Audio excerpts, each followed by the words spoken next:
Taking a break from restoration, I was going through some boxes and storage of things that I've had over the years. A little bit of a hoarder, I suppose, but I put together a sample of all the ways, both audio and visual images, the technology has changed and the formats have changed, all of course ending up in this unit, our handheld mobile phones. If we go back on the sound side, of course, vinyl was everybody's introduction to our favorite music, and that then moved on through to tape cassette. Then it moved to CD, and of course now it's in our phones. We require different machines, if you like, or technology to play that. Of course, record vinyl player, which you had to have with a needle, and that rotated on a spool of center spool to create the sound. This required a tape recorder player where we played pre-recorded tapes, or we could record our own music off the radio usually. And this required a CD player with amplification. So that's how that's moved along towards the phone. On the visual side, certainly I started off with first capture with 8mm, which is a cassette here. There's the width of it there, 8mm. When that was developed, and this one actually has never been developed, someday I hope it'll still develop, onto a spool, and that spool then was put onto a projecting system to allow for light to pass through the film, or sorry, the developed film here, onto a wall or a screen.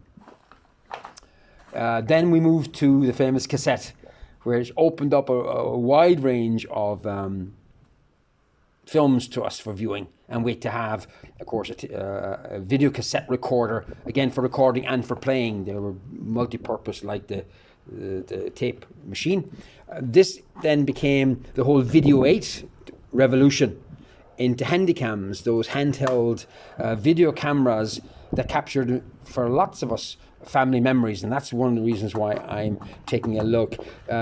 My second child, born in the US, we bought the camera just before he was born. All his early childhood records, memories, experiences are in here, and many other tapes.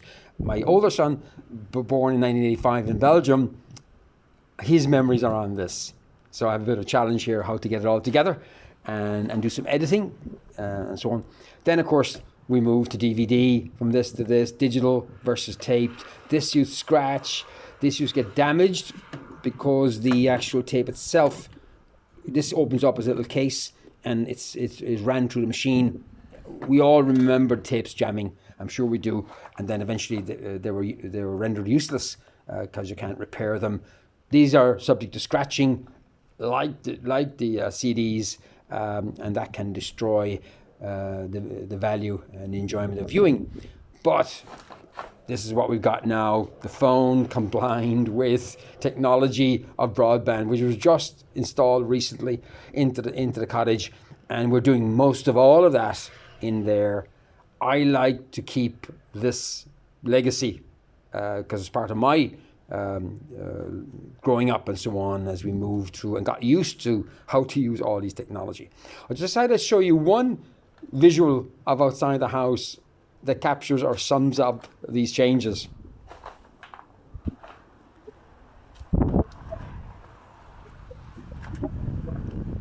We got a plaque up here, I hope you can see it. It's 1935, made by the owner, handmade with lead, cut out and pinned to that.